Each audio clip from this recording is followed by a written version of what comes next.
Salam əziz tələbələr. Uşaqların arasında sual verirlər ki, müəllim, mən ikinci mərhələdə nəticəmi artıra bilərəm, artıra bilmərəm.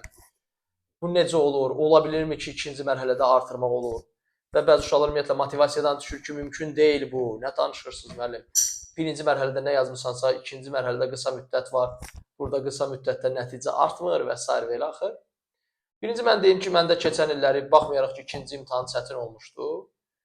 Tələbələrin bir 70-80% nəticəsini artırmışdı. Hamı artırmamışdı. Amma əksəriyyət artırmışdı. İndi də bizim tələbəmiz olmuş 2023-cü ildə, hal-hazırda da bizimlə işləyən Bəhlul müəllimə sözü verim. O desin görək, 2023-cü ildə imtahanlar çətin olmuşdu. Buraxılış imtahanları ən çətin dövr o idi. Uşaqlar orada motivasiyadan qətiyyətlə belə deyək ki, düşmüşdülər. Vəziyyətləri elə də yaxşı deyildi. Və nəticə nə idi? Uşaqlar həm motivasiyadan düşüb, üstəgəl qəbulda da elə də rahat olmadı.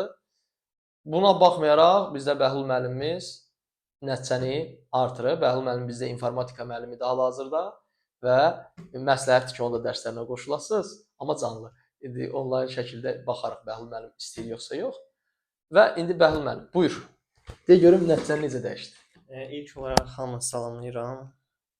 Demək, buraxılışda məndə 220 bal gəlmişdi deyə birinci qəbula hazırlaşanda biraz motivasiyadan düşmüşdüm. Ona görə belə tam göz hazırlaşa bilməmişdim.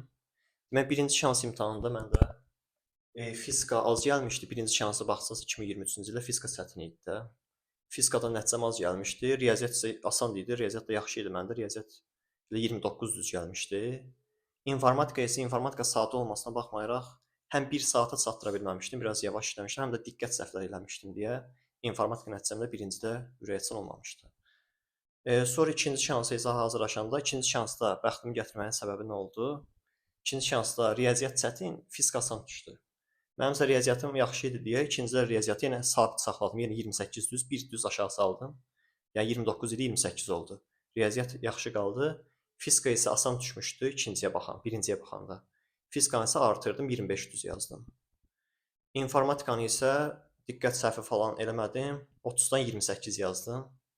Yəni ikincidən artırdım. Birincidə informatika 100 baldan 60 bal yığmışdım. İkincidə 93.2 bal qaldırdım. Həm informatikanı qaldırdım, həm də fizikanı qaldırdım. Riyaziyyatı isə sabit saxladım.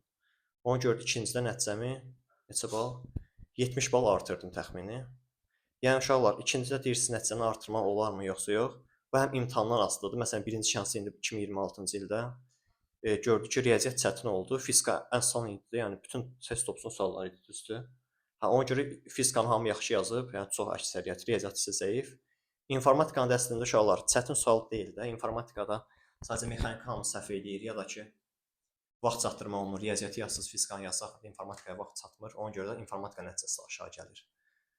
Düşünürəm ki, ikinci şans imtahanında riyaziyyat orta, fizika çətin düşsə, əgər fizikanın üzərində işləsəz, yenə də nəticənizi artıra bilərsiniz. Və çox güman ki, mən də düşünürəm ki, riyaziyyat birinci imtahanda nə idi? Daha çətin idi. Nəinki fizika asan idi. Bunların yerlərini dəyişəcəklər. İnformatikanın səviyyəsini eyni saxlamalıdırlar. Deməli, biz nə etməliyik? Fizikanın üzərində biraz ciddi yanaşaq. Riyaziyyat isə mənə görə asanlaşacaq. Amma bu demək deyil ki, riyaziyyata baxmayaq.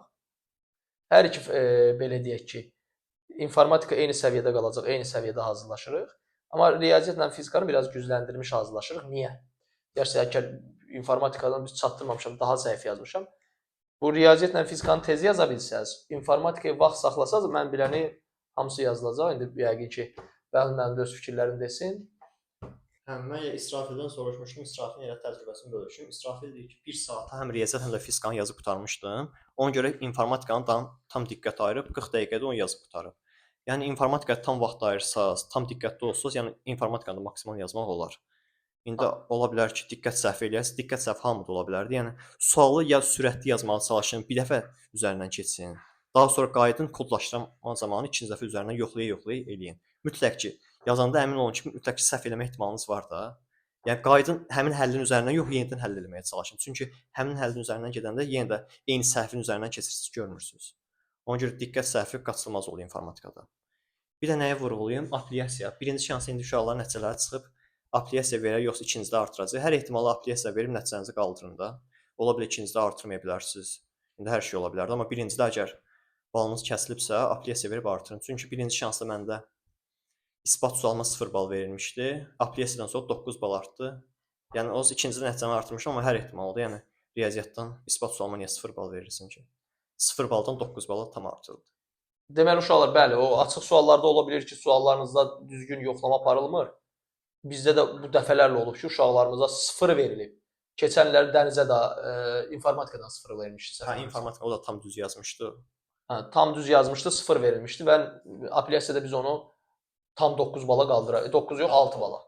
6 bala qaldıra bildik. Yəni belə olur uşaqlarım və tələbə belə deyək, tələbəmiz Qəmbərov İsrafil orada 400-dən 400 bal yığıb respublika birincilərindəndir və onun da məsləhəti, yəni soruşulanda ki, o deyir ki, mən tez yazdım riyaziyyatla fizikanı.